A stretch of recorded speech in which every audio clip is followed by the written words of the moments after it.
नमस्कार दोस्तों। आज हम आप लोगों को कक्षा 9 विषय भूगोल की एनसीईआरटी पढ़ाने उसमें कुछ महत्वपूर्ण बातें बताने जा रहा हूँ। 2004 में सुनामी के कारण इंदिरा पॉइंट डूब गया था।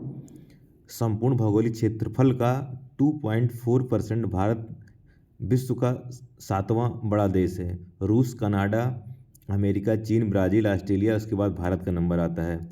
तटीय रेखा द्वीपों सहित है 7,516.6 किलोमीटर।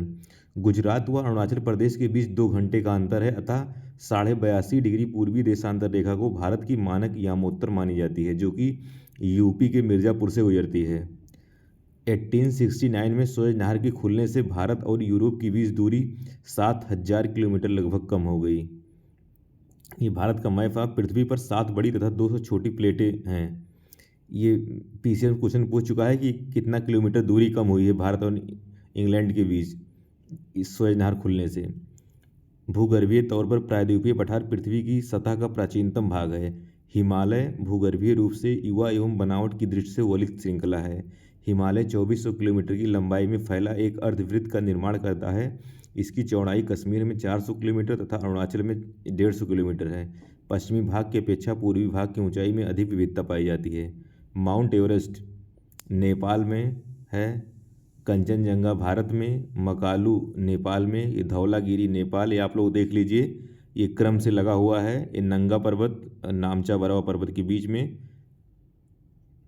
गोदाम, इसका कोड गोदाम है, जो नेपाल में स्थित है, और चोटियाँ भारत में हैं।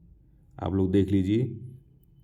गंगा के मैदान का विस्तार घग्गर और तिस्ता के बीच है। दक्षिण का पठार पश्चिम में ऊंचा तथा पूर्व की ओर कम ढाल वाला है। इस पठार का एक भाग उत्तर पूर्व में भी देखा जा सकता है, जिसे स्थानीय रूप से मेघालय और कार्बी एंग्लोंग पठार तथा उत्तर कचार पढ़ाई नाम से जाना जाता है। यह एक भ्रंश मालदा गैप द्वारा छोटा नागपुर पठार से अलग होता है।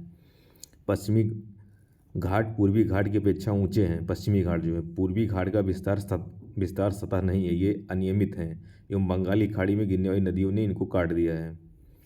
अब लोग देखते रहिए। पश्चिमी घाट की ऊंचाई उत्तर से दक्षिण की ओर बढ़ती है। इस भाग के शिखर ऊंचे हैं, जैसे अनाईमुडी 2695 मीटर, डोडा बेच्चा 2633 मीटर। पूर्वी घाट का सबसे ऊंचा शिखर जो है महेंद्रगिरी 1500 मीटर। प्रायद्वीपीय पठार की एक विशेषता यहाँ पाई जाने वाली काली मृदा है, जिसे दक्कन ट्रैप के नाम से जाना जाता है। इसकी उत्पत्ति ज्वालामुखी से हुई है, इसलिए इसके शैल आग्नेय हैं। अरावली पहाड़ी के पश्चिमी किनारे पर थार का मरुस्थल है। केवल लूनी ही इस क्षेत्र की प्रमुख नदी है। भारत में खारे पानी की सबसे बड़ी झील चिल्का झील है। लक्षद्वीप को पहले लकाद्वीप, मिनिकॉय, एमिन द्वीप कहा जाता था। 1973 में इसको सम्मिलित रूप से लक्षद्वीप रखा गया इसका नाम। यहाँ के पिटली द्वीप पर पक्षी निवास करते हैं, क्योंकि यहाँ मानव नहीं रहते हैं। विश्व की सबसे बड़ी अपवाहद्रोणी अमेजन नदी है। सिंधु नदी 2900 किलोमीटर मानसरोवर झील के निकट से निकलती है। सहायक नदी जास्कर, नुब्रा, श्योक, हुंजा हैं। झेलम, चिनाब, रावी, सतलज, ब्यास आपस में मिलकर मिठानकोट के पास सिंधु नदी में मिल जाती हैं। गंगा नदी एक गंगोत्री हिमनद से निकलती है। इसकी सहायक यमुना, घाघरा, गंडक, कोसी हैं। यमुना नदी यमुनोत्री से निकलती है। गंगा के दाहिने किनारे समानांतर बहती है तथा इलाहाबाद में मिल जाती है। अम्बाला नगर सिंधु तथा गंगा नदी तंत्रों के बीच जल विभाजक पर स्थित है। गंगा तथा ब्रह्मपुत्र समुद्र में विलीन होने के पहले मेघना नाम से जानी जाती है। ब्रह्मपुत्र नदी देख लीजिए आप लोग, मानसरोवर झील के पूर्व से सिंधु तथा सतलज के स्रोतों को काफ़ी नज़दीक से निकलती है, इसीलिए पास यशस्वी सिंधु, सतलज, ब्रह्मपुत्रा आसपास निकलती हैं। तिब्बत में सांगपो कहा जाता है, अरुणाचल में दिहांग कहा जाता है, बांग्लादेश में जमुना कहा जाता है। सहायक नदी इसकी दिवांग लोहित है।